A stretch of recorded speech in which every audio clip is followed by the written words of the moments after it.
আসসালামু আলাইকুম। Blog by জলিস মম পেজ থেকে আমি সবাইকে ওয়েলকাম করছি। ঈদ তো প্রায় চলেই এসেছে, তাই আসছে ঈদকে সামনে রেখে আপনাদের জন্য খুব সুন্দর একটি রেসিপি নিয়ে এসেছি। তার জন্য আমি এখানে 1 কাপ পরিমাণ সাবুদানা নিয়েছি।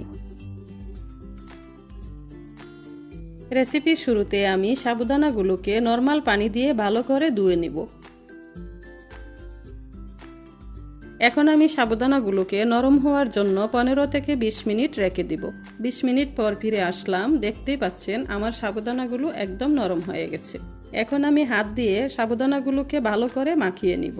আমার মাখানো প্রায় শেষ। এখন আমি তাতে 2 টেবিল চামচ চিনি, 1 টেবিল চামচ গুঁড়া দুধ আর স্বাদমতো লবণ দিয়ে আবারও ভালো করে মাখিয়ে নিব। আমার সাবুদানার ডোটা একদম রেডি হয়ে গেছে। এখন আমি একে একে মিষ্টিগুলো বানিয়ে নিব।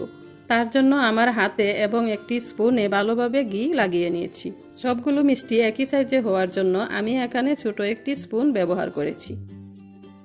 মিষ্টিগুলো ভাঙা বা ফাটার কোনো ভয় নেই, আপনারা ইজিলি বানাতে পারবেন।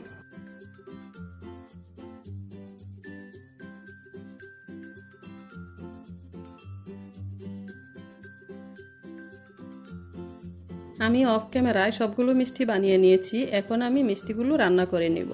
তার জন্য আমি এখানে একটি প্যানে পরিমাণ মতো পানি দিয়ে সামান্য একটু ফুড কালার ব্যবহার করেছি। আমি কালারফুল বানিয়েছি, আপনারা চাইলে সাদাও বানাতে পারেন। পানিটা বলক আসার পর আমি একে একে সবগুলো মিষ্টি দিয়ে দিচ্ছি।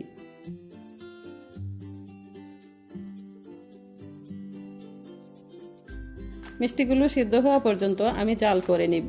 মিষ্টিগুলো যখন সিদ্ধ হয়ে যাবে তখন একে একে উপরে উঠে আসবে, তখন আমি নামিয়ে নিব। মিষ্টিগুলোকে রসে ডুবানোর জন্য আমি এখানে 1 লিটার পরিমাণ দুধ নিয়েছি। তার মধ্যে আমি 1/4 কাপ চিনি দিয়ে দিচ্ছি। আমরা মিষ্টিটা একটু কমই পছন্দ করি, তার জন্য মিষ্টি একটু কমই দিয়েছি। তার মধ্যে আমি সামান্য একটু লবণ দিয়ে দিচ্ছি, আপনারা চাইলে স্কিপও করতে পারেন। দুধটা একদম জাল হয়ে গেছে, তাতে এখন আমি মিষ্টিগুলো দিয়ে দিচ্ছি।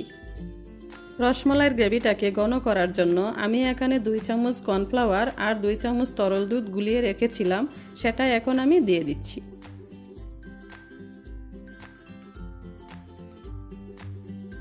আমি রেসিপির প্রায় শেষ পর্যায়ে চলে এসেছি। এখন আমি মিষ্টিগুলোকে সার্ভ করে নিব। আপনারা দেখতেই পাচ্ছেন মিষ্টিগুলো যেমন সুন্দর হয়েছে তেমনই লোভনীয় হয়েছে। আপনারা চাইলে আসছে ঈদের আইটেমে এই মিষ্টির রেসিপিটা রাখতে পারেন।